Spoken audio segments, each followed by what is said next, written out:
Здравейте хора! Днес в поредицата ежедневието на един брокер ще разгледаме основните стъпки и необходимите документи за една сделка с недвижим имот.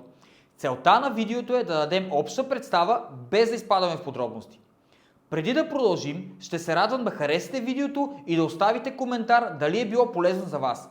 А сега нека започваме. Ще разгледаме варианта, в който покупката на имота ще се финансира с банков ипотечен кредит. Първото и основно нещо е да направим едно бързо проучване, коя банка, какви условия на финансиране ще ви предложи. След като изберем банката, важно е да кандидатстваме за предварително одобрение спрямо доходите, които получавате, от което ще имате яснота до каква сума банката ще финансира бъдещето ви жилище.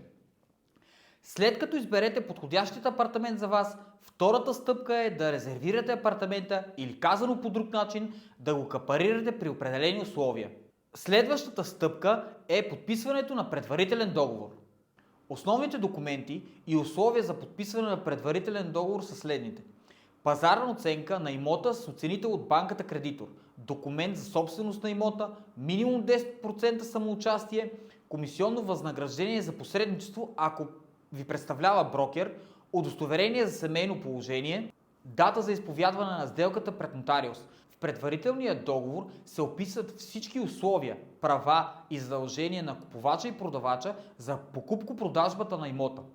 Основните документи и условия за изповядване на сделката за покупко-продажба са писмо-ангажимент от страна на банката кредитор, данъчна оценка, кадастрална скица, удостоверение за вещи тежести, удостоверение за наличие или липса на задължения, удостоверение за наследници, удостоверение за идентичност на адрес, ако има разминаване в стария и новия адрес на имота, удостоверение за идентичност на имена, ако има разминаване в имената на някои от собствениците, справка за завещание, копие от предходния документ за собственост. Това са основните стъпки и съпътстващите ги документи при покупко-продажбата на имот.